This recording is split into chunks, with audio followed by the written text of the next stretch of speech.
रहीम अस्सलाम वालेकुम स्टूडेंट्स, आज हम लोग सैंडविच थ्योरम पढ़ेंगे और इसको अप्लाई करके हम लोग एक फार्मूला जो है उसको ड्राइव करेंगे।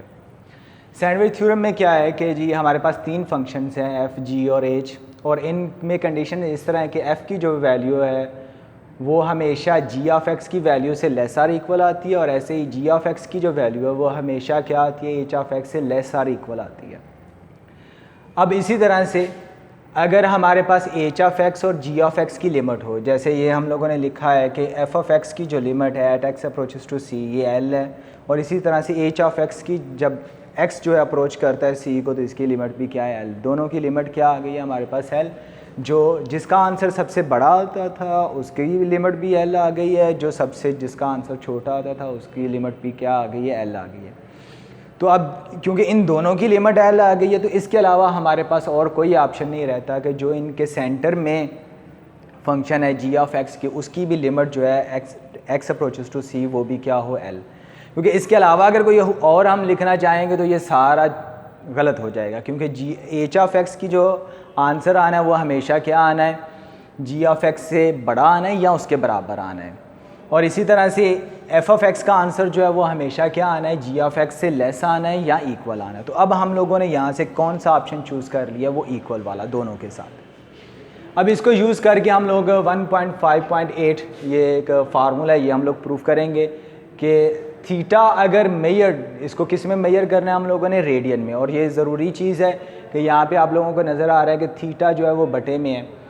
जब भी आप लोगों को इस तरह से कि जो एंगल है थीटा है उसको आपने मल्टीप्लाई करना हो, डिवाइड करना हो या कोई आम ऑपरेशंस वगैरह में यूज़ करना हो तो आप हमेशा इसको रेडियन में यूज़ करेंगे, इसको आप डिग्री में नहीं यूज़ कर सकते। डिग्री में आप कब यूज़ करोगे, जब आपने साइन, कॉस, टेन इनको यानी कि ट्रिग्नोमेट्रिक फंक्शंस को इन पे अप्लाई करना हो तब आप डिग्री में यूज़ करोगे। अगर वैसे आम मल्टीप्लिकेशन, एडिशन, सब्ट्रैक्शन वगैरह में यूज़ करना है तो फिर आप इसको रेडियन ही में यूज़ करोगे। तो यहाँ पे वो क्या कह रहा है कि अगर थीटा रेडियन में हो तो साइन थीटा ओवर थीटा, यानी कि साइन थीटा को थीटा से डिवाइड किया जाए और थीटा जो अप्रोच कर रहा हो ज़ीरो को, तो इसका आंसर जो है ये 1 के इक्वल आएगा।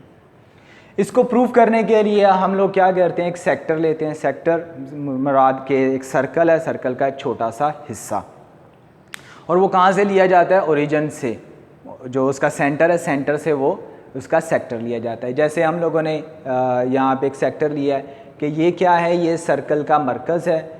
यहाँ पे ये एक छोटा सा ये जो है आप लोगों को ए बी कितना ख़त नज़र आ रहा है, आर्क नज़र आ रही है ये वाली, ये क्या है हमारे पास ओ ए बी क्या है, ये एक सेक्टर है। और इसमें यहाँ पे हम लोगों ने कौन सा सर्कल लिया है, जो यूनिट सर्कल है। यूनिट सर्कल मीन्स कि यहाँ पे आर जो है वो किसके इक्वल है, 1 के इक्वल है। तो यहाँ पे हम लोगों ने लिखा है take theta is a positive acute central angle. Positive से क्या मुराद है कि आपके जो थीटा की डायरेक्शन है वो क्या होगी, एंटी क्लॉकवाइज। और ये हम लोगों ने ये जो ओ ए लाइन ली है ये किसके अलांग ली है, पॉजिटिव एक्स एक्सिस के अलांग ली है। तो और ये यहाँ कहाँ पे है, ये ओरिजिन पे है। इसका जो सेंटर है, सर्कल का सेंटर जो है ये कहाँ पे है, ओरिजिन पे है। और ये हमारे पास क्या है, वाई एक्सिस है, और ये हमारे पास क्या है, ये एक्स एक्सिस है। और यहाँ पे जो रेडियस है वो किसके बराबर है, आर इज़ इक्वल टू 1 के। यहाँ पे इस फिगर में ये हम लोगों ने लिख दिया कि ओ ए क्या है, ये रेडियस है, और रेडियस हम लोगों ने किसके बराबर लिया हुआ है, 1 के बराबर। और इसी तरह से ओ बी जो है ये भी उस सर्कल का क्या है, रेडियस है, उसको हम लोगों ने किसके बराबर लिया है, 1 के। अब हम लोगों ने क्या किया है कि यहाँ से 3 ट्राइंगल्स बनाए हैं। जैसे मैंने ये रेड मार्कर यहाँ पे यूज़ की हुई है, 3 हिस्से बनाए हुए हैं। ये ए बी, ये एक ट्राइंगल हो गई हमारे पास, और इसी तरह से A D, O A D, ये एक और ट्राइंगल हो गई। ये 2 ट्राइंगल्स हैं। ओ ए डी जो है ये राइट ट्राइंगल है, ओ ए बी ये राइट ट्राइंगल नहीं है। अब यहाँ पे आप लोगों को इनके एरिया से नज़र आ रहा होगा कि जो ट्राइंगल ओ ए बी है, ये जो ओ ए, ये रेड वाली लाइन ओ ए बी, इसका एरिया कम है सबसे। ओ ए बी ये जो सेक्टर है इसका एरिया उससे ज़्यादा है, और जो ट्राइंगल है बड़ी वाली ओ ए डी, इसका एरिया क्या है, सबसे बड़ा है। तो ये हम लोगों ने ये लिख दिया है कि area of O A B ये सबसे कम है, area of sector O A B ये उससे ज़्यादा है, और area of triangle O A D ये उससे ज़्यादा है।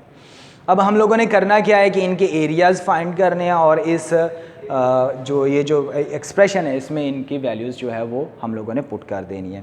सबसे पहले जी area of triangle O A D, ये जो ओ ए डी ये जो राइट ट्राइंगल है इसकी बात करते हैं। हमें पता है कि एरिया का फार्मूला क्या है, 1/2 बेस इंटू आल्टीट्यूड। बेस को आल्टीट्यूड के साथ मल्टीप्लाई करके हम लोग क्या करेंगे, 2 पे डिवाइड कर देंगे तो वो हमारे पास क्या आ जाएगा, उसका एरिया। तो 1/2 यहाँ पे इसकी बेस क्या है, ओ ए ये इसकी बेस है और ए डी क्योंकि ये इसका यहाँ पे राइट 90 दर्जे का एंगल बन रहा है तो ए डी यहाँ पे क्या है, ये आल्टीट्यूड है।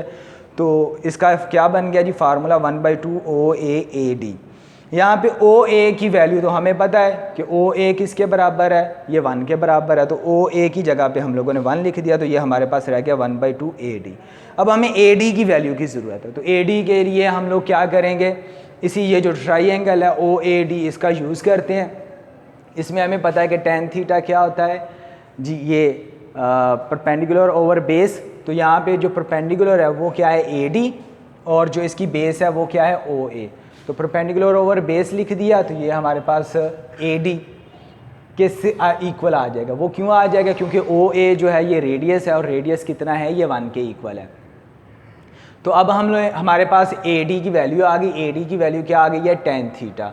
तो area of triangle O A D ये हमारे पास किसके बराबर बन जाएगा, 1/2 tan थीटा। ए डी की जगह पे हम लोगों ने tan थीटा इंसर्ट कर दिया। Area of sector, area of sector का फार्मूला क्या है, 1/2 आर स्क्वायर थीटा। जितना आर है उसका स्क्वायर करो और जो थीटा जितना आपका है वो आप इंसर्ट करो। यहाँ पे हमें थीटा का नहीं पता, हमें सिर्फ कितना पता है कि आर जो है वो 1 है। तो वह हम लोगों ने यहाँ पे इंसर्ट किया तो इसका जो एरिया निकल आएगा वो क्या आ जाएगा, θ/2। अब रह गई जी तीसरी ट्राइंगल, जो छोटी ट्राइंगल है ओ सी बी। जो ओ सी बी ट्राइंगल है ओ ए बी, जो ओ ए बी ट्राइंगल है इसकी बात करते हैं कि इसका एरिया क्या होगा, 1/2 बेस इसकी कितनी है जी, ओ ए इसकी बेस है और इसका जो हमारे पास बनेगा आल्टीट्यूड वो बन रहा है बी सी। इसका आल्टीट्यूड ए बी नहीं है क्योंकि ए बी का यहाँ पे राइट एंगल नहीं है। तो इसलिए हम लोगों ने यहाँ से क्या किया, बी से एक अमूद गिराया, परपेंडिकुलर ड्रा किया ओ ए लाइन पे। तो ये जो है ये परपेंडिकुलर जो है ये आल्टीट्यूड है। तो ये हम लोग यहाँ पे इसकी वैल्यू लिखेंगे। तो इसका फार्मूला क्या बन गया, 1/2 ओ ए बी सी। ओ ए की वैल्यू हमें दोबारा फिर पता है कि ओ ए की वैल्यू कितनी है, वो 1 है।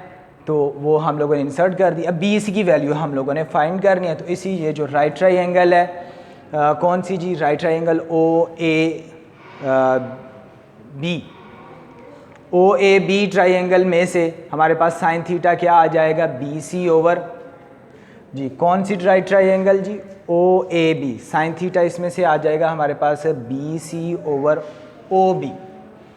ये राइट ट्राइंगल कौन सी है जी, O C B. O C B जो राइट ट्राइंगल है ओ सी बी, इसमें से ओ सी, ये ओ सी हो गया हमारे पास, ये बी सी है और ये ओ बी। ओ बी यहाँ पे क्या है, इसका हाइपोटेन्यूज है, बी सी इसका परपेंडिकुलर है। तो साइन थीटा जैसे कि आप लोगों को पता है कि ये क्या होता है जी, परपेंडिकुलर ओवर हाइपोटेन्यूज। तो बी सी जो है वो इसका क्या है, परपेंडिकुलर है। तो इसके बटे में क्या लिख दिया, ओ बी। तो ये हमारे पास साइन थीटा किसके बराबर आ जाएगा, बी सी के। क्योंकि ओ बी की वैल्यू, क्योंकि ये रेडियस है तो ये इसकी वैल्यू हम लोगों ने 1 लिखी हुई है। तो ये यहाँ से ख़त्म हो जाएगा और यहाँ से बी सी की वैल्यू कितनी आ गई हमारे पास, साइन थीटा। तो area of triangle O A B ये हमारे पास क्या आ जाएगा, 1/2 साइन थीटा। अब हम लोगों ने ये सारी वैल्यूज़ जो हैं, ये जो इनइक्वालिटी हमारे पास थी इसमें इंसर्ट करनी है और इसको थोड़ा सा सॉल्व करना है। तो हमारे पास इसका आंसर आ जाएगा जी। Area of triangle O A B ये हम लोगों ने अभी निकाला, इसका क्या था, 1/2 साइन थीटा। ये लेस है θ/2 से और ये लेस है किससे, area of triangle O A D. और इसका हमारे पास आंसर आया था 1/2 tan थीटा। क्योंकि हम लोगों ने यहाँ पे जो लिया है एंगल वो किस में लिया है, फर्स्ट क्वाड्रेंट में, यानी कि ये फर्स्ट क्वाड्रेंट में है। तो फर्स्ट क्वाड्रेंट में साइन थीटा क्या होता है, पॉजिटिव होता है। तो हम साइन थीटा से अगर हम इसको डिवाइड करेंगे तो उससे इनइक्वालिटी पे कोई फ़र्क नहीं पड़ेगा, और इसके साथ हम लोग 2 से भी इसको कैंसिल करेंगे, 2 से भी मल्टीप्लाई करेंगे। तो ये हमारे पास रह जाएगा 1 less than theta less than, क्योंकि ये क्या होता है साइन ओवर काज, तो यहाँ पे क्या रह जाएगा हमारे पास, साइन कैंसिल हो जाएगा और क्या रह जाएगा हमारे पास 1 ओवर काज थीटा। अब हम इस इनइक्वालिटी को रेसिप्रोकल लेंगे, जब रेसिप्रोकल लेंगे तो साइन चेंज हो जाएंगे। साइन किस तरह से कि ये इस तरह से आ जाएगा और यहाँ पे हमारे पास क्या बन जाएगा जी, इसको जब डिवाइड किया तो ये हमारे पास इसके बटे में क्या आ गया साइन थीटा, तो ये इसका रेसिप्रोकल लेंगे तो साइन थीटा ओवर थीटा बन जाएगा और यहाँ पे क्या आ जाएगा काज थीटा। इसको दोबारा लिखते हैं, काज theta sine theta over theta और ये लेस देन 1, इसकी यानी कि डायरेक्शन हम लोगों ने ठीक की है। अब हम लोग लिमिट अप्लाई करेंगे, जब लिमिट अप्लाई करेंगे तो theta approaches to 0 cos theta, तो यहाँ पे क्योंकि जब हम लोग फिगर को देखते हैं तो जब इसको थीटा को बहुत ही कम कर देंगे, थीटा ये फिगर में हम लोग अगर देखें तो इसको जब बिल्कुल छोटा कर देंगे तो ये जो इन तीनों के एरियाज़ है वो तकरीबन आपस में क्या हो जाएंगे, बराबर के भी होने के चांसेस है। तो इसलिए यहाँ पे लेस आर इक्वल का साइन आ जाएगा। Limit theta approaches to 0 sine theta over theta less or equal to limit theta approaches to 0 1। अब हमें पता है कि इसका आंसर भी क्या आता है 1 आता है, और ये तो ऑलरेडी 1 है। तो अब इसका आंसर क्या आ रहा है कि दरमियान में आ रहा है 1 और 1 के, जैसे वो सैंडविच रूल हम लोगों ने पढ़ा था कि छोटे वाले की लिमिट भी हमें पता हो, बड़े वाले की लिमिट पता हो, और दोनों की लिमिट अगर सेम है तो जो दरमियान वाला है उसकी लिमिट भी क्या हो जाती है, वही हो जाती है। तो क्योंकि इसका आंसर भी 1 आ रहा है और इसका आंसर भी 1 आ रहा है, तो यहाँ से हमारे पास क्या आ जाएगा कि limit theta approaches to 0 sine theta over theta ये किसके इक्वल आ जाएगा, ये 1 के इक्वल आ जाएगा। तो ये इसका प्रूफ था, इसको आप लोग अच्छी तरह से तैयार कर लें और इसको यूज़ करके हम लोग नेक्स्ट सवाल करेंगे। अल्लाह हाफिज़।